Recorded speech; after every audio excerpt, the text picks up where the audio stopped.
Yeah, so it was really itchy, and I couldn't figure out where it came from, but I kept scratching it, and this green stuff came out of it. It was weird. Or use some cream on that.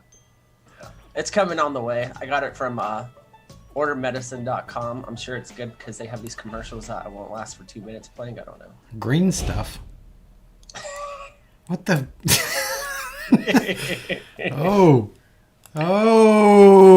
Welcome everybody to Monday/Tuesday. The Amigos and Co. Crust Randall has got green stuff coming out of, I'm not even sure where, but I'm sorry to hear that. Some orifice. Some orifice. There you go. Yeah, it's coming out of there. Oh, is that where it's coming out of? Yeah. That was far more PC than I thought you were going to actually show us. Yeah. I don't know what it is. Yeah. Welcome, Krusty and your green stuff. Welcome to Legion Vapes of Northern New South Wales. And, well, actually, my Zoom says Adam. So today I'll be Adam, but I'm also Breeze Tones, known as Breeze Tones.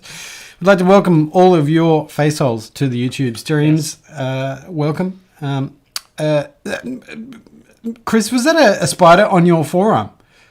Yeah, so I went a couple years ago to get a tattoo of this bee from an old friend that started doing tattoos, and then I guess I got like a free tattoo if I let her try it, like practice on me. So I was like, all right, so I got a spider, but unfortunately it attracts spider bites, I guess, because it's a spider bite on my spider tattoo, and I can't make this shit up. This is like the most like American like stupid fucking spider bites on your spiders, on your spider scooter and your spider shirt, spider sunglasses. But yeah, that's what I'm dealing with right now. If you look at the placement, it kind of looks like your spider's laying eggs. Dude, don't say that. Ew.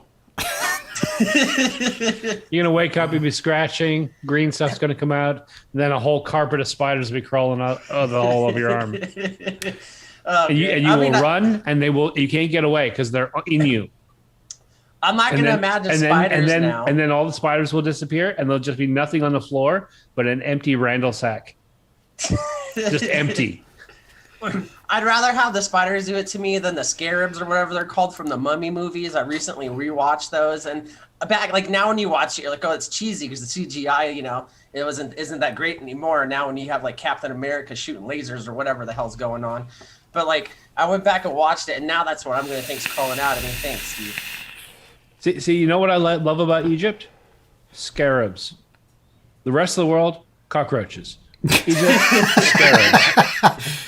Indeed. A side note, I was watching some... Oh, sorry. Yes, is that the new band name, Krusty and the Green Stuffs? Yeah. Indeed. New album's coming out.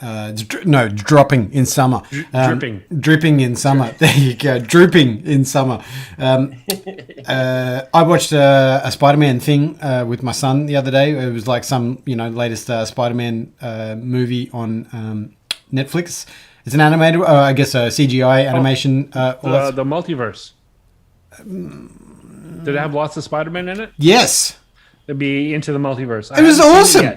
Oh, I so want to see it. I just haven't got around to it. It's been out for a year and a half. Well, 2 years now. Yeah, I know. I don't keep up on these things. But I was way behind too. I was 100% invested. He had already left, and I was just invested. It was so good, so very good. And I might say, even though yes, it is CGI and all that sort of thing, and it's a very typical Spider-Man story, but goodness me, the imagery and the cinematography of how they created it, insane. And it's for kids. I got to say, Adam, sometimes your inner grandpa just comes right out. Goodness me. Goodness. Like the rest of golly gosh. Like fucking oath, that was good. You're like, goodness me. I don't even realize. Adam normally talks in my work voice. Wow. I didn't even know I said goodness me. That's obviously my filter is on. I've got parental advice filter on. But very good. So yes, can vouch. You should watch that. It's on the list. I have a mammoth list of things to get to, and I think I've mentioned it before. My wife and I both very busy, both separate things going on. I can watch stuff while I'm working, but I can't watch stuff that she's going to like. So there's two lists basically, and I've got to keep it mentally straight or I get in trouble, because if I watch something that she's into, I see. Then yeah. she gets pissed off. I don't mind watching it again. because you're watching it without her. So, But she's like, you've already seen this. Yeah. You know what happens. We really like shows that encourage you to debate afterwards. What's going on? What's happening? What does that mean? Maybe this person is that person and all that stuff. And if I've seen it, then there's a difficulty doing that. right. Because you know all the answers. Yeah. Yeah. Well, Or I can you've tell had you, time but to then formulate. Yeah. Yeah. Interesting. And also, I've seen the final episode. Yeah. It was the mother all along. When they take the mask off, it's the mother. She's a God psycho, damn I it, tell you. Scooby. No, it was old Mr. What's his name from the amusement park. We're gonna. I'd like to give some shout outs to those in the chat section. Robert Young is here. Shannon Brown is here. Chris Vandal is here. How about that? Lots of Robert Young and Chris Vandal.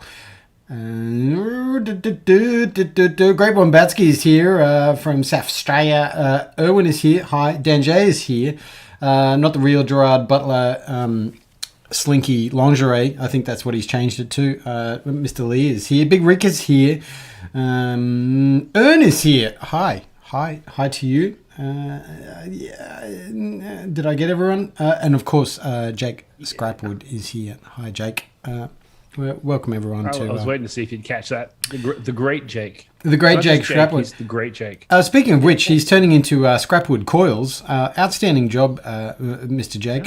He's been keeping us informed on the Yo-Yo Discord of everyone's getting into building coils, which is freaking amazing. Really, really good. Going to put you out of business.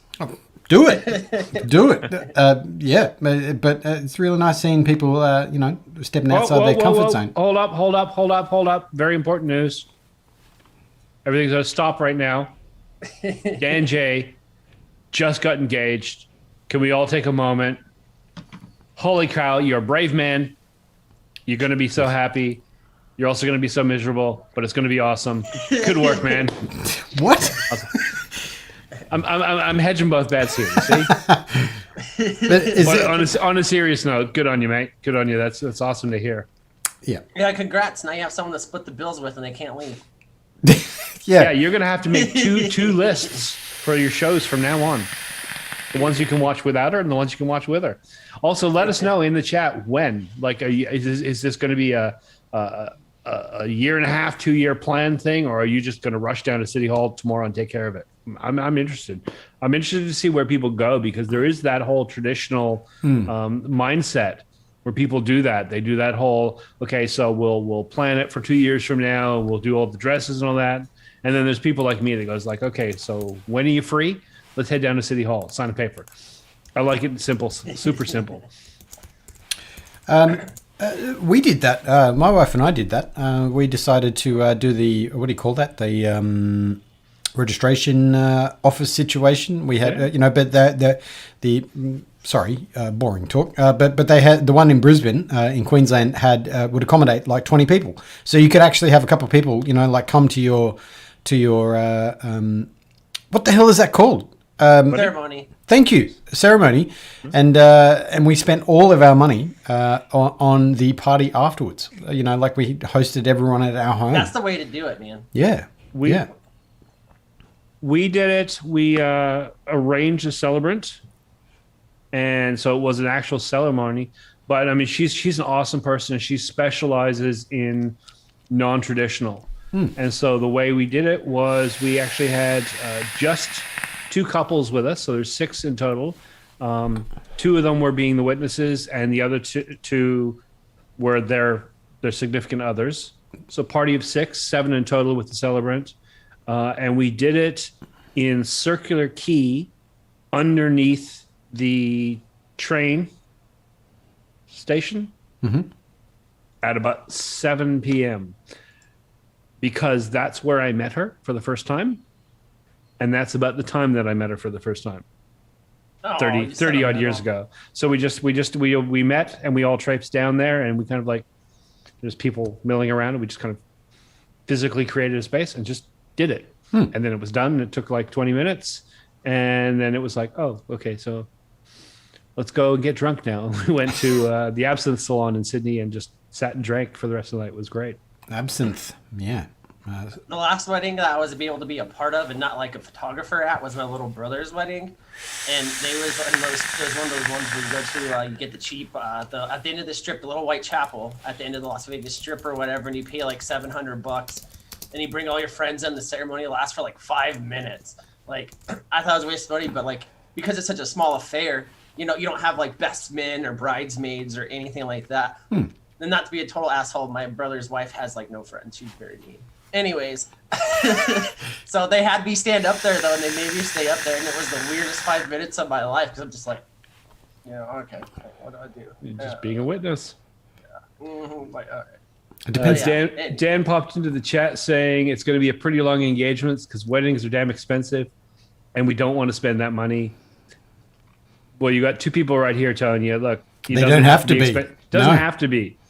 The whole fairy tale princess wedding. Look, if your wife or your fiance now, if she has got her mindset on it, then just stand back and let her have her head. Fair enough. Don't get in the way of her dream. But if she's amenable, short, fast, sharp, simple, sweet, in and out, sign the papers, a party with people that you love. Yep. Doesn't cost that much. Save your cash. Here's the thing. I think a lot of people, especially in our culture, women are taught to look forward to a day. You're all working to a point. And very few people think about the day after, 10 years after. The wedding is it's a marker point. It's not the end of the journey. So, think about your mortgage or your house or just living comfortably together, all that money and effort and stress that you put into one specific event. Doesn't have to be that way. It can be a lot simpler, a lot more pleasant, and then you've got more. Spend money on the party. Yeah. Yeah. Spend money on your life, Yeah. We definitely spent more money on food than we did on the, everything accumulative for we had an outstanding time. It was basically a 3-day wedding. It was outstanding. Really, really good. But, that's... Great one, Batsky. Save that money for the divorce party. I've done one of those. It was fun. It was really fun. First wedding. First wedding ended up with an actual party. We had a divorce cake. What? We glared at each other. Well, we had been separated long enough that when the day came, we weren't there when it actually came through, but the day we signed the papers and lodged the papers, we went back and there was just like 3 or 4 of us there, but we had a cake and a drink and celebrated. And you hold up the knife and you're like, can we give someone who is neutral to cut this cake before someone gets stabbed? Pretty much. Yeah. Yeah. Toasts were, fuck you, may you die in hell. Same to you. I don't even know you.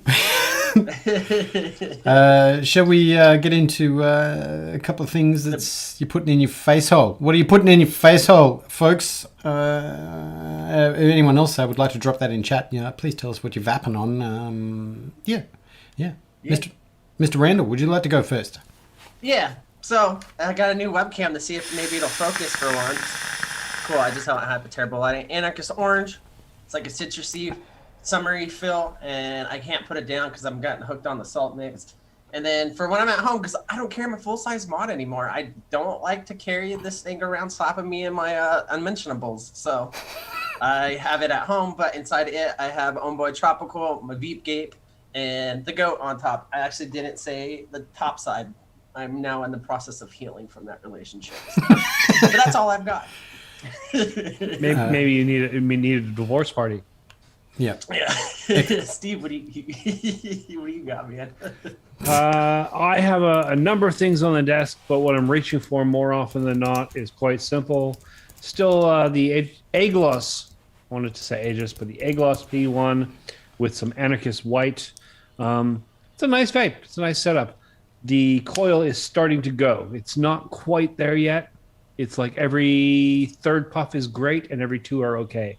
It's about time to change that out. So you may see me do that before the end of the show. The Wirus, whatever, launcher, the Ares. Still rocking this. Sorry? Wirus.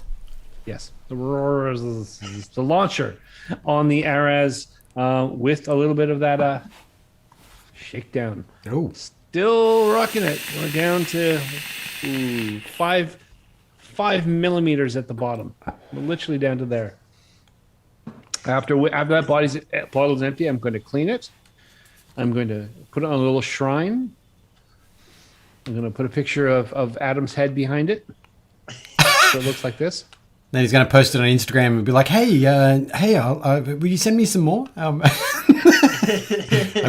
No. Yeah. I'll lay flowers at the base. I'll light 2 candles. Yeah. Burn some incense. Yeah. That's, You got to build a shrine out of old coils of Adam. Yep. No, just old tins. Yeah. Rows. Just a whole wall of tins. Speaking of tins, this kind of tickled me. Grab these. So yeah, Breeze Tones tins, right? Normal sort of Breeze Tones packaging. I ordered some toys the other day, and this came in the mail. Looks very familiar, right? It's basically, this is a jar. I just thought this was kind of cool. It's little knurly screws for attaching things. It's got a purpose. I'm not even going to get into it, but I just thought it was weird. Like I opened it up and came out, and I didn't expect it. And it's like, those tins look really familiar. They've even done the same thing with like it's a the logo and everything. it's a printed sticker on the top and everything. Yeah. It's pretty much the same size. I would say Adam's that. been lying to us the whole time. He's actually creating screws. Yeah. No, I just use an awful lot of lip balm and I just wash them out and put the coils back. I use a lot Screw tones. on all my orifices. Yeah. Breeze fasteners. Anyway, though I showed you 2 things, and except for this little beast, which is the Geek Vape Starter Pen, which has got eucalyptus in it. Weirdly enough, it works. Eucalyptus and it tastes like a Halls, mentholyptus. Gotcha. Right in time for cold season, cold medicine season, huh? Yeah. I need to break out some menthol, so to speak. Keep it all clear and clean. Yep. Yes, indeed. Anyway, that's it. That's all I got today. That would be me. I did a little switcheroos on the doors, but I've got the Denalis going on. Just thought I'd change it up just for giggles, actually, because I set them up and didn't look at which door I put them on, so I left them on.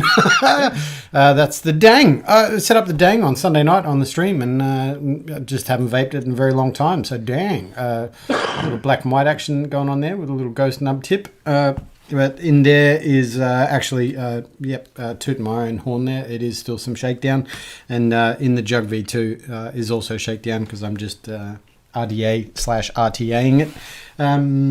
I do have also another Snowcap mods, the Avalanche 2 with the Citadel on the top and a drip tip there from Signature Tips. It's for the Citadel. In there is very lovely... Buy that for $1. That's right. What was that dude's name? Oh no, I always remember the name Clarence Bodica from RoboCop. Anyway, that's Canteen from the UK. This one has been put into the Squank. It is Kingston, which is sourdough, French butter, and Seville marmalade. Very, very tasty. Very nice. But I also set up a pod device. I do have a little bit of Turkish maize going on in there. I thought I'd... This is my all-in-one pod device. Were you going to ECC? Yeah, just thought I'd set that up. It's like Lord of the Rings if you were a wizard with vaping, like a vape thing, sorry. Yeah. Yeah. I think we joked about it on one of the last shows about the idea of Steam Crave doing a pod system. And I want to double down on that. I want to see like all these big, like, I know Purge did a pod system, but they did a proper pod system. I want to see like Steam Crave or Purge or one of these companies who is it that did the Asgard again? Cloud. Vapors Cloud. I want to see one of those companies do a pod system their way. I think that would for ridiculous sake alone. Yep. And I'm certain that if you put out a pod system that took dual 21700s, rebuildable coils, massive fuck off air, like a pod system. But that it would require- be an art. It's the same. It's the same. Yeah. But I guarantee you, if Vapors Cloud came out with a system that was dual 21700, rebuildable, you could put your big fuck off coils in there. But it was actually like it's a rebuildable deck in a pod. You fill it, takes 8 mils of e-liquid. Big thing, right? Yeah. I'm 100% certain that across the world there'd be a whole bunch of like people going, "What? Take my money." Yeah. Right now. Just because I want because they want to walk around going, "Have you seen my pod system?" Yeah. That would just be amazing. Yeah. It's I've vapped series before, but just it's not a normal thing that I have, and this was very kindly sent to me by a gentleman because I'm playing around with some series coils for him. That's the Mage V2. I think that's what it's called, Mage V2. Mage Mech V2 from Coil Art. It's actually quite a nice little. It's got a nice button on it. It's a very nice action on the button, but yeah, a bit rowdy in there. Some series coils. Is that the Rebel on top? It is. It is. It was one of the. That one was painted by Mr. Ashton Palmer's powders in what's it called, Blackjack or something like that, and it actually matches the tube really well. Yeah. So yeah. Very nice. Yeah. Looks like one of those laser pointers you'd buy on Wish. It is. I actually have one. Yeah. I built this lightsaber myself with the crystal. Yeah. So I'm getting there. Pad 1. Yeah. So that's it. That's all I'm vapping on. But bit of self-serving news. Mr. Bogan posted a review of the Aspire box this morning, and I was kind of very worried because I knew that he had been sent some shakedown, and I know that's a liquid that is not in his wheelhouse at all. Mm-hmm. He had some very nice things to say, so I was quite surprised. Yeah. That's all I really have to say about that, but it's surprising how many people don't like peanut butter, or it's not really their kind of thing, and it's turning out good. I'm waiting. Where's the hate? I'm waiting for the hate. Send me the hate. There is no hate, just love. Yeah. Nothing but love and bunnies and unicorns. And stack mix. Yes. Yeah. Yeah. If we're doing self-serving news, I have a couple of things to announce. I'll be announcing them again on my coffee show and again on Sunday. I'll be doing it every chance I get, just to make sure the message gets across, because people don't watch everything. But a decision has been made regarding Have a Coffee with Legion Vapes, which for over a year now has been running every Wednesday morning Australia time at 7:30 a.m., which was just a random slot. It basically was, I'm bored, let's stream. Show number 1 was just like, okay, I'm bored, let's stream, and that became the slot, which is fine, and it's become this ongoing thing, and I still really, really look forward to it. It's not ending, don't worry. But there are some difficulties with that stream time. One is that it does fall on a day where Grim Green usually streams. So for most of the year, I would have to rush to finish to make sure that I wasn't streaming over him. Then for part of the year, the time zones moved apart and it was okay. And I streamed a little bit longer, got used to that, was very comfortable with that. And then the time zones went back and it kind of messed me up. Then he did this thing where he switched to, on that day, he's on again, off again every 2 weeks. So some weeks I stream longer, some weeks I don't. And I forget if he's streaming or not. That's been a bit of an issue all along. I never want to step on his toes. I never want to make anyone have to choose, because I know I'll lose and he'll get all the views. So I've been kind of thinking about it. There's a couple other things. 7:30 is quite early in Australian terms. It means people still aren't awake yet. If you're a stay-at-home or whatever, you haven't sent the kids off to school, you're busy rushing around with them, or you're getting ready for work. The other thing is that if you're overseas, like if you're in the States, it's too close to midday. It's not relaxing evening time. It's pretty. It's a weird time for them. So I made the decision. I've been thinking about it for quite a while. I asked my patrons what they thought, and they all unanimously pretty much agreed with me. It's going to be moving to Thursdays, and it's going to be 9:30 to 11:30 every week on Thursday, which falls in between.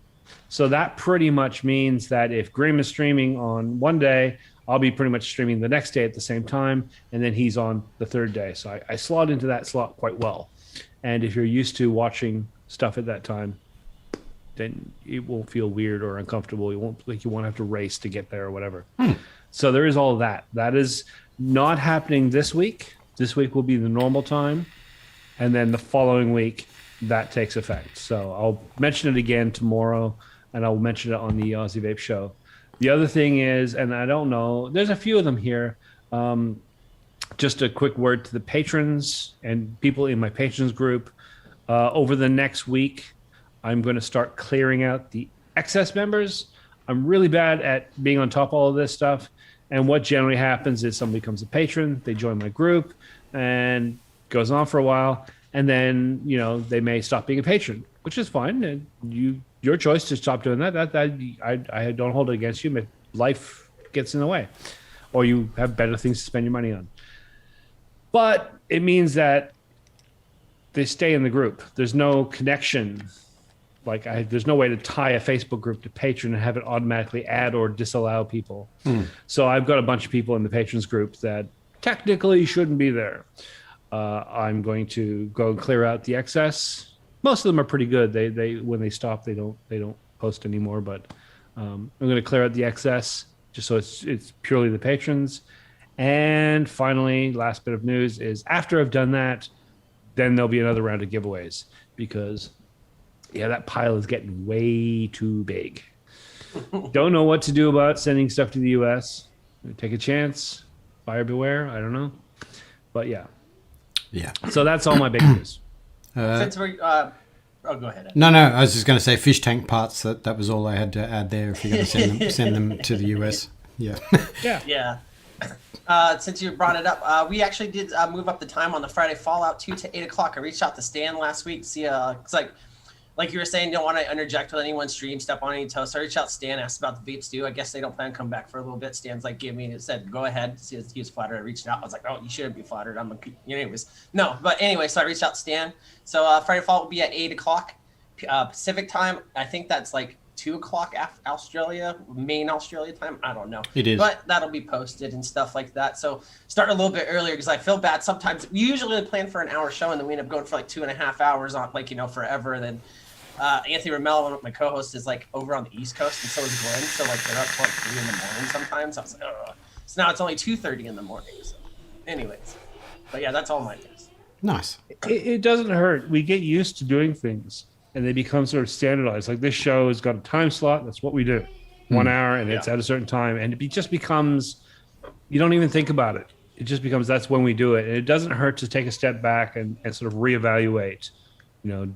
Does our time slots work better if I move it here, if I move it there? Does it serve people better? And does it serve me better? So I think it would be fair to say that most of the people here probably are in everybody's chats and watch all the vape shows, and it's been pretty well considering how many people were making content at one point. There's not much crossover, I don't really feel anymore, and most content creators are fairly what's the word very aware of that, and they don't want to be stepping on anyone's toes. So it's more self-regulation that this industry does. So good. Just want to shout out Shannon Brown. I actually did notice you signed up for the full year, and absolutely. Patrons I can actually go into Patreon and I can sort my list by who's active and who's unactive, and I can do the same on YouTube. That's where it gets difficult trying to collate two lists, but compare those lists to who's the member in the group, and then I can take care of it. You're active, so don't worry about it. Robert Young, don't worry, I'm not going to kick you. Anyone that I know that is active. I'm fairly tolerant. If someone's payment doesn't go through or gets kicked back or whatever, if there's an issue with the bank, the patron, I'm not sitting there on the first of the month going, okay, you're kicked. No, you didn't pay, you're out. I just let it slide. I'm really lax about it. There are people in the group that have been there for over a year since they stopped being a patron, which is why now is pretty much the time to clear that. So that's an interesting question. So Patreon doesn't like does it give you a certain amount of time, or it doesn't effectively take people out if they're not contributing, so to speak? It doesn't take people out, as far as I know. If it doesn't go, if the payment doesn't go through, then they try again. I think there's like up to 3 or 4 times within the first week, and then they'll just stop. And then the next month they'll try again. And I guess it's up to the person to actually disconnect themselves from that if they actually just want to quit. And the thing is, I've had messages from people like being really, really worried. Like, I'm so sorry, an issue with my bank. I'm like, don't worry. I don't pay attention to all of those things clicking through on the first of the month. Like it doesn't bother me. If someone has issues with the bank or didn't get a paycheck in and whatever, that's fine. It's not a big deal to me. Yeah. Same as for people being in the group. Like I kind of feel bad about it. It's like you've been part of the family and now I'm going to boot you out. But it's kind of like you got to draw a line somewhere. I give them a year. You get a year of extra membership. Roughly speaking. And if you stay, then I'm going to back pay your, we send you an invoice for 12 months. Yeah. $6.95. Big Rick's got a question there. How's the flavour for the Dang RDA? It's really good. The Dang is, I think it's the stellar RDA. I just put it aside because there was things coming out, and it's pretty airy. Yeah, I think you will like it, and also. But I think it's a little restricted potentially if you're going to be putting some big chunky boys in there. Those are triple 26s in there, and they just kind of fit like a glove. But I think if you wanted to run some big fatties in there or something like that, it would. Please, someone say in chat. But I think where the position of the coils go, if you get them right on that magic spot, just slightly separated from the deck, it's a killer Addy. It's really, really good. Yeah, I was using the Ding for the longest time with that Parrot mech squonk or whatever I had with your coils in it, and like granted, I'm no pro at vaping. You guys know this. I'm more of like the average vapor opinion on here, but it was really good with like pink lemonades and stuff like that. I really liked it. Yep. And I like the airflow on it. The airflow was pretty good. Yeah, because I don't run it full open. It's too much for me. I actually cut most of the top line off. You'll be able to see there. I've actually got one on the bottom cut off as well. But you can, when you do cut it down, it just increases the chamber situation without changing the airflow or the turbulence. It's really very, very good. And it's got a thin. The other thing that I do like about it is the top cap is very thin metal. So if you are getting rowdy with it, it doesn't heat up. IMO. Which I really like, because it's the only thing I don't like about certain Addies is when they've got a really big, thick top cap and you're getting rowdy with the build in there and they get really hot, Dang is really good. Yeah. I will point out, though, I did use the Ultim one, the clear one or whatever. I didn't have the metal one, so maybe that's a little bit different. But, I never saw it never got too hot or anything like that. So. Yeah. Yeah. I got a question there from Drip5 Vapors. Asked me what I think about the Supreme version 3 by Steamcrave, mostly about the dual deck. Well, I'd say which dual deck, because there's a couple of decks that can do dual. But if you're talking about the basic postless, the one that can be series or parallel, it's a damn good deck. I mean, everyone should know by now that I'm a big proponent of Steamcrave. I love their products. I love their design aesthetic. I love their engineering. And I specifically love the fact that unlike so many other devices, you can swap out the decks. If you buy and you find that you want to run it as a single coil or you want to run it as mesh, dual coil or series, whatever you want, you can take the same tank and adjust it. In any other realm, most of the time, it's by a whole new tank. So I do really like that, the way that works. That specific deck, I like the pop-in deck, the way the Steamcrave works. You do need to be a little bit cautious, just a little careful with the wicking. It's always the case with Steamcrave decks. There's a specific wicking style, and it's fiddly. Once you know it, once you've got it down, like so many RTAs, once you know where to cut and where to stuff, you're good. But a little too much, just a little too much, and it will be dry burn city. Big Rick actually in chat right now, and he went through that recently with a Steamcrave tank. Just constant re-wicking and rebuilding to get that right point. A little bit too less, a little bit not enough, and yet it's flood city. But when it's on this perfect spot, And again, once you've got that down, you know what it looks and feels like. You'll do it every single time. It's really straightforward. Other than that, I don't know what else to say. It's a solid little deck. I love the fact that it can be series or parallel, very very simply, without having to put in additional bits. There are previous versions of that. There were good decks, but it was a parallel deck, and to make it be series, you had an extra block that would screw into it. So you had to keep your little bits and pieces all sorted out and don't lose them. Remember what they're for. And you'd have to attach that to the deck, which would create a sort of a center wall that kind of obstructed airflow a bit and just had to be attached. It was a bit of a pain. Did work, but the newer one, it's all in one. There's no extra parts to add that functionality. It's just put your coils in a different configuration, which I think is really smart. Again, no pieces to add on, no voltage loss, all that sort of stuff. Yeah, it's a great little device.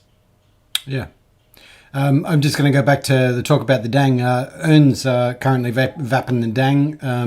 The only thing that makes it about the size, and again, is that there's a couple of little ledges of peak that sit in the bottom of the deck, and if you can get your coils in there, no problem, without that being an obstruction. I mean, you can fit some ginormous things in there. It's just there's the positioning of where it's going on. So, yeah. We got a Glenn Hefner in the chat. Goodness me. Shit. That's a name I haven't seen in a while. That's the better shit. Hi, Glenn. Yeah, and a few late arrivals there. Great Wombatsky just got his notification, so thank you for joining us, Rob. And Overdrip, the Lord of Canada, is here. Hi, Mr. Chris. Yeah, that's it. So I want to ask Overdrip. There's weird things happening in your home country, my home country, my old country, and are you worried? Literally, that's the only question. Are you worried, and are you prepared to fight? Because things are getting a little strange there. Let us know how you are. Also, and in addition to that, if there's anything we can do for you from this side, please don't ever hesitate. Reach out to any of us on the show, because you need a bottle of e-liquid or whatever. I'll send it to you.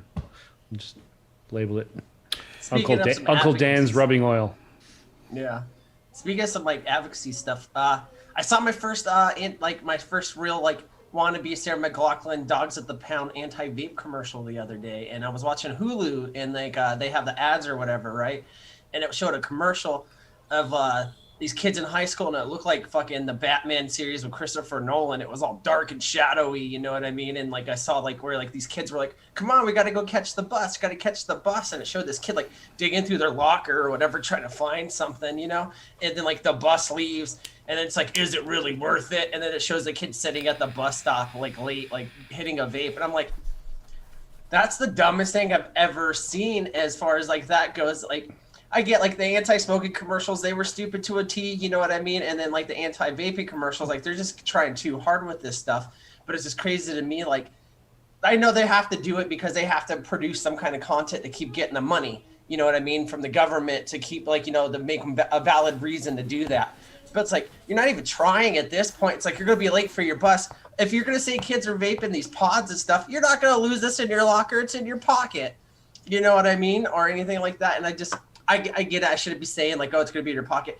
But if someone's going to break the rules, they're not going to do it to where it's something like that. You know what I mean? Yeah. It's we've all done dumb stuff in high school, taking alcohol to school or something like that, and things like that. But your locker is the last place you put anything because the school has access to it. So if you're going to go over here and say that these kids are missing the school bus, at least do something better. You know what I mean? I don't know. It's not about the plot line of the story though. There's a theory, an editing theory, film editing. This goes back to 1909, 1910, and that was actually formed in Russia. I can't remember the guy's name. Way back in the very, very early days of film.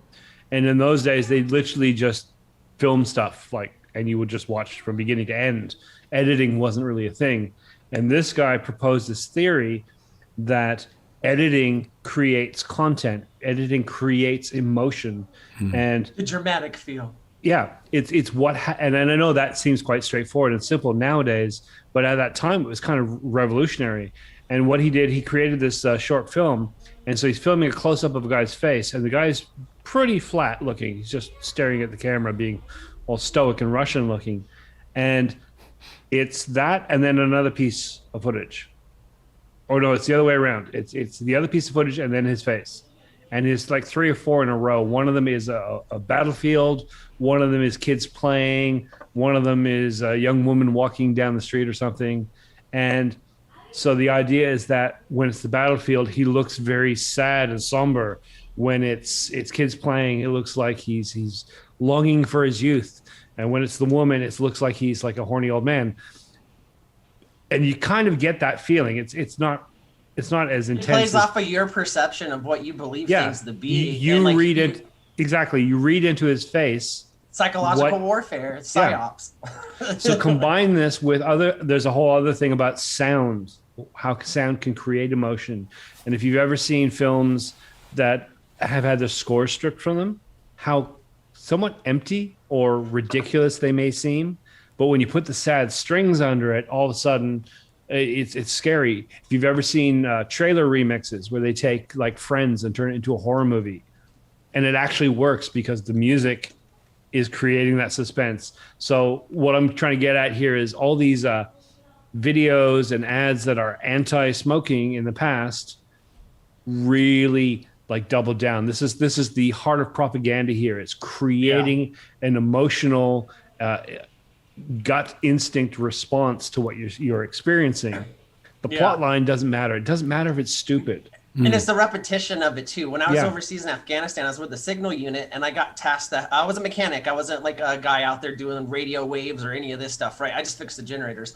But because I had a lot of free time because my equipment didn't go down, I was able to help out in projects. And it's one of the things that they taught me. I was out there with Australian Special Forces, and they had a PSYOPs radio station where it's kind of like World War II propaganda. And you don't have to believe it, and you're absolutely right. I didn't even click until just now. But like, you're absolutely right. It's the repetition of the message, and they repeat it eventually. It's like a bad commercial. Like we have them in the United States for auto parts called O'Reilly Auto Parts. You hate the commercial, but it's in your fucking head forever, and then it becomes normalized. And that's exactly what they're doing with these commercials. And I can't believe it took me till now to click that, because eventually it just becomes common knowledge, because that's what everyone 100%. There is a whole range of techniques. Repetition is one of them. There's a certain simplicity to certain phrases. That's another part of it. There's not simplicity, but if you can make it rhyme or if you can make it catchy. If it rolls off the tongue. Yeah. Have you ever seen any of my ads for any of the pages I do? Like savory, sweet. You know what I mean? Like, oh my God. Alliteration. Alliteration is a big thing. Yeah. Sound and juxtaposition of imagery.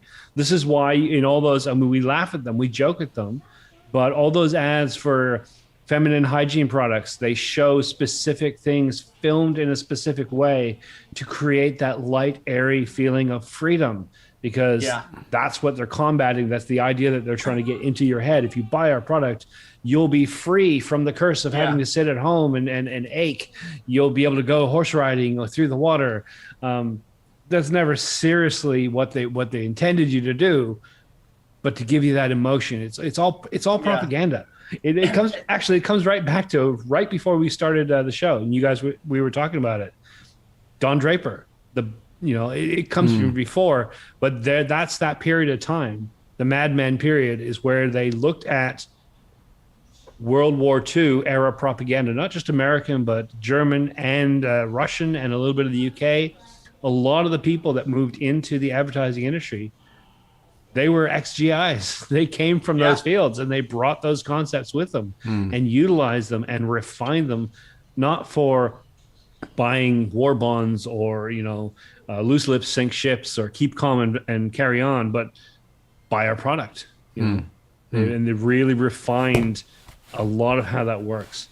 We see this turned against us constantly in anti-ads, whether it's vaping or anything else in the world. Even in like pharmaceutical stuff, like you see all these like Chantix and stuff. It's like, you may kill your wife in your sleep. You may have explosive diarrhea, and it shows a couple riding a bicycle on the beach. Someone threw that, or is riding a horse in the chat. You know what I mean? It's like It's like it's always like they're like, oh, side effects may be like anal seepage, and the guy's like playing football with his son. Like, you're not gonna be playing football if your ass is leaking. Excuse me. Like, yeah, well that's the thing. They used to be worse. Those ads used to be worse. And they passed a law in the States that says you have to give all the side effects, which is why those ads are now twice as long and have that long, extended, all the side effects listed thing. That's why it's there. It's the law. The government tried to counteract the propaganda side, but they just found a way of putting it in there. Putting lipstick on a pig. Yeah. If you say it in a low voice and you say it really, really sort of smooth and fast, side effects may include blah, blah, blah, blah, blah. All of a sudden, you're not listening to it. All of a sudden, it's just like this gentle roll of waves underneath the beautiful imagery and the music. It's not. They know how to get a message through. Yeah. But conversely, they know how to put a message there and not have you pay attention to it. Yeah. It's just like now, like you have vape commercials for the big tobacco vapes here in the States, and like before we weren't speaking as myself, like if I was a brand, I was like Juice Boy or whatever I was. You can't advertise like that as like an e-juice, e-cigarette company.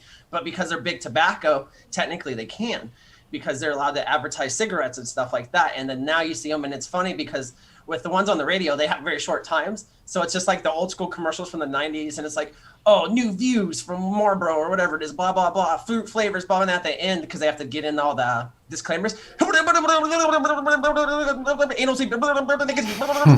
it's like, it's like, I get it. Like, they're like, oh, you could slow it down if you want it. Who the fuck records radio and slows it down? Like, but yeah, it's all propaganda is a weird thing. I think the best view of commercials and the advertising world that I ever saw was in the original Max Headroom movie, where they realized that time was getting shorter and people weren't paying attention, so they created what they called blipverts, which was like 30 different ads compressed into like a nanosecond and just shot into your retina as soon as it happened, so you wouldn't even notice the ad.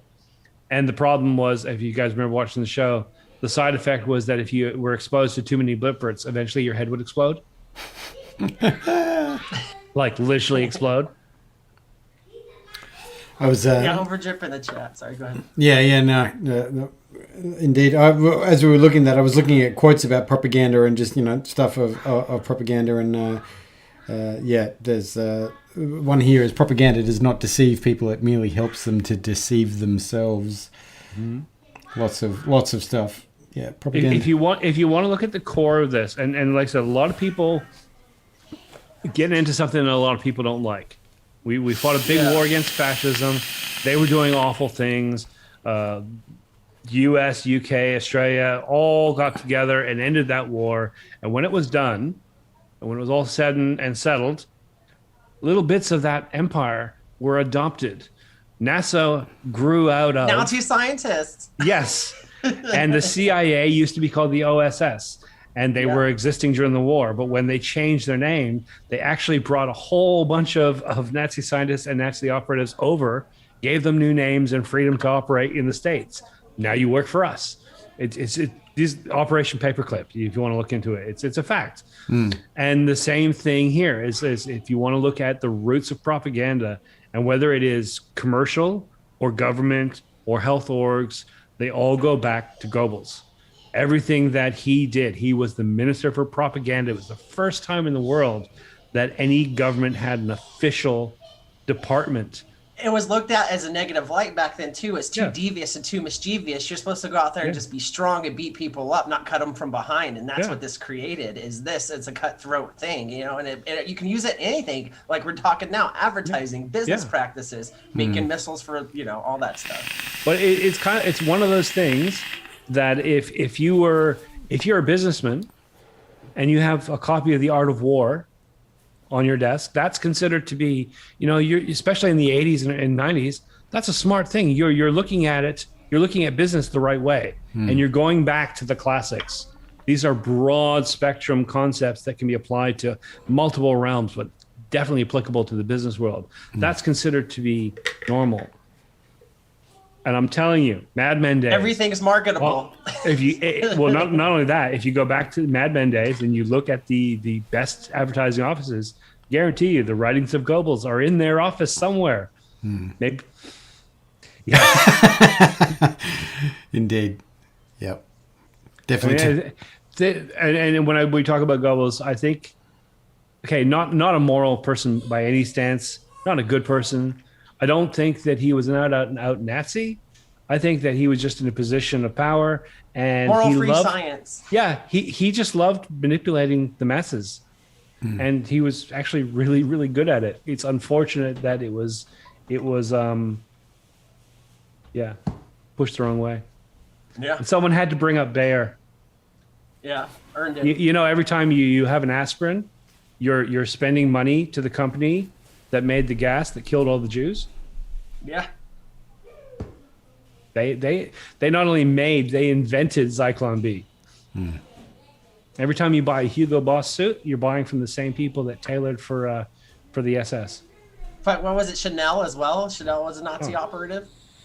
But yeah, but Fanta is just Nazi Coke. I don't think Fanta was around then, was it? Actually, no, you don't know that? No. The Coca-Cola organization could not get the ingredients for Coca-Cola in Germany during the war because of embargoes.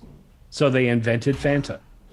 I did not. It was know invented so that Coca-Cola would have a product to sell to the German population during World War II. That.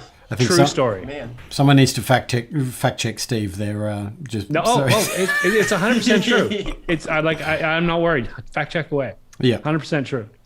I'm gonna type it in Google right now. Is Fanta Nazi Coke? Fanta originated in Germany as a Coca-Cola substitute in 1940 due to American trade embargo in Nazi Germany, which affected availability of Coca-Cola products. Fanta soon dominated the German market with 3 million cans sold in 1943. Hey. Crazy. Damn. I was never much of a Fanta drinker, but yeah, indeed. All the commercials with the people doing the Macarena drinking Fantas, I feel lied to now from the 90s. I think if we look into it, there's more under that surface. Yeah.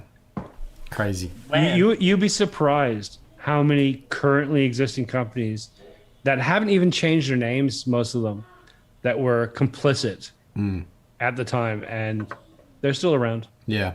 They're still trading. I mean, I'm a hypocrite. And as a general human being, I don't have much of a problem with that, because despite U.S. Congress, corporations are not people. I'm not going to hold the property, the intellectual property, the products accountable for what some fuckheads did 70 years ago. Yeah. You know? Well, that's the thing too, is like we live in a world where you got to sell products to like survive certain with things like that, and then like you're providing things like, I get it, like it was around in Nazi Germany times, but not everybody in that time was a Nazi or was supporting the regimes and stuff like that. And there is some things to business, like I was gonna say before, like I feel like I'm a hypocrite on this because, you know, I'm not a big fan of companies that did things like that. But then again, I will S the D of Disney Plus Marvel stuff all day long.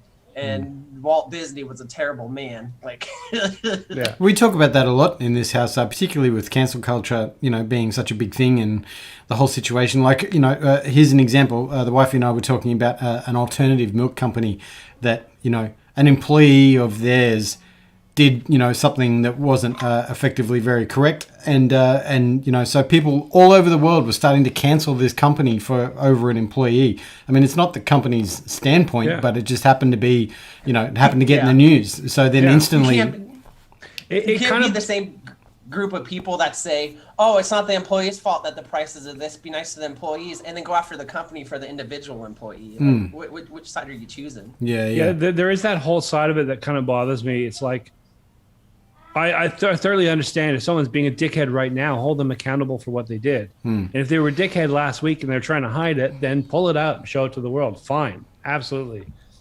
But if someone has some like stupid tweets 15 years ago, and since then they've shown clear evidence that they've grown, matured, it's not that they're hiding it. They're just kind of embarrassed by it. I was a fucking idiot when I was young. And then what's the And point then, and then they canceling and it's something? brought out as like this guy tweeted this horrible anti-trans joke 15 years ago. Yeah, I made some questionable jokes too. I still do. You know, When does it become just trying to stop it completely to realizing that people could be rehabilitated to like what's a lot Yeah. better for our society? Like, what's the point of like saying like, oh, be free and do this, but then like as soon as like you do something out of line, instead of teaching somebody that they did something wrong, when are you going to show them the path to do something better, to contribute better, Yeah. and then not hold them accountable for the one mistake? And I don't want to get in the whole like argument of cancel culture because like it's all over the place, you know what I mean? But there is a point where as humans we got to realize like it's just like when you pissed your bed when you're 7 years old, you want to call pee bed your whole life. You know what I mean? Like, and I know it's not the exact same context, but holding people accountable for the single action when that one guy that used to piss his bed and figured out how to make electric cars or something, you know what I mean? Or, or went on to like do charities for people. At what point do we stop holding people accountable for all the bad and then judge them for the path that they took from the good beyond it? I think it's a constant work in process of people trying to better themselves and be better to other humans.